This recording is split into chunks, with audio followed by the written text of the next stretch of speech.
Hello everyone, welcome to Info with the podcast. I'm Dapo from Techeconomy, and as you know, I had this great idea that I think the top stories on the website should be discussed because that is what a lot of people are reading. So it's like turning what is written down into video. And I thought, who else to bring onto the show to discuss and have this conversation? But first of all, do not forget to like, share, subscribe, and turn on the notification bell. This is Info with the podcast, the editorial special. So with me is Mr. Tobi from editorial. He's a reporter, most especially reporting business. All right, Mr. Tobi, how are you doing now? Very fine, thank you for having me on. Are you ready to bomb this? Very well, Right. energized. Let's start.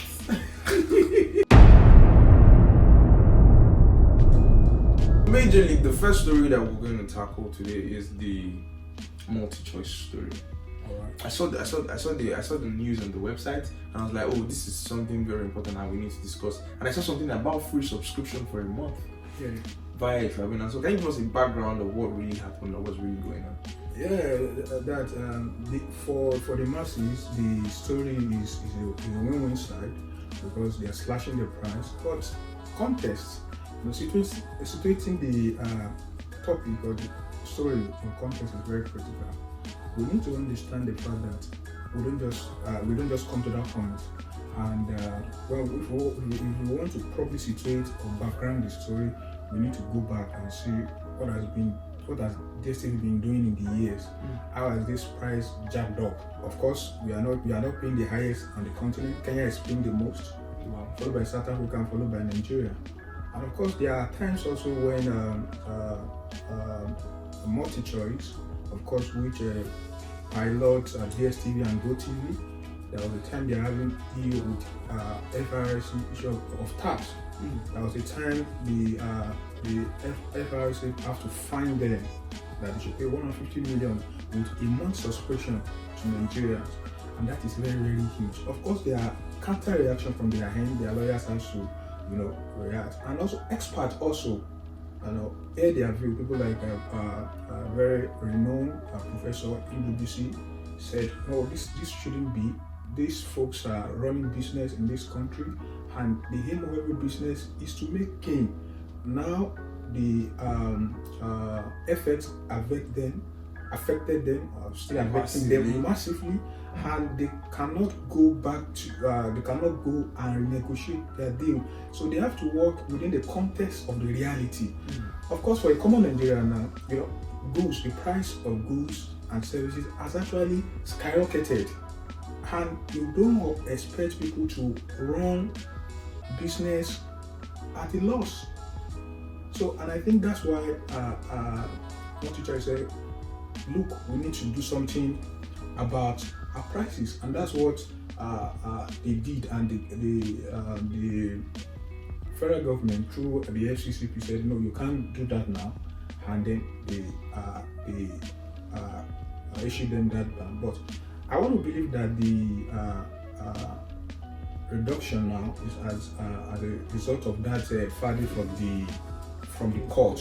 But the 1 month subscription, I don't think it is feasible because they will be running the multi-choice Nigeria, that's correct, will be running on loss.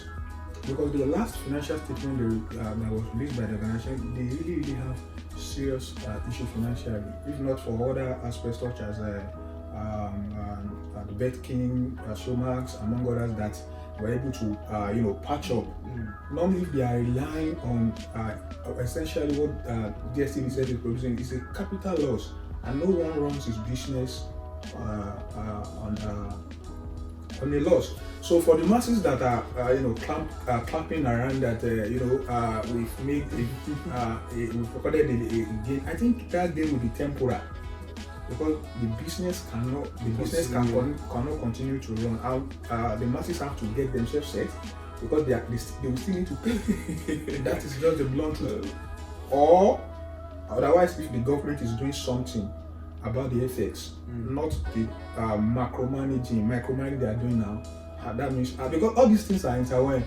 Yes. You understand the FX, but that's one of the you need to also understand that this multi-choice also They are also buying. They have serious issue which is actually traced to FX. which is coming from the government itself, from the government. So these things are issues that are intertwined, that are married to each other. So the masses should not relax or sit down like audacity or think it is a win-win issue, so to say, but they should just get ready.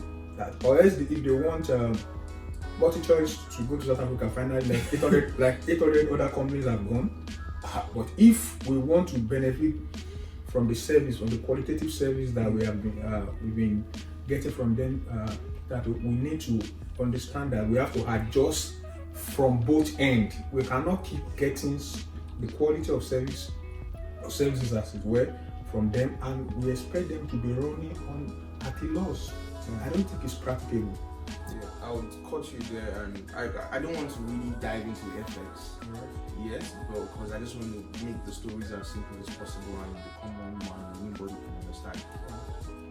But what I would say is, nobody wants to run their business with us. And I think half of the problem that is going on in this country is actually interwoven. Very well.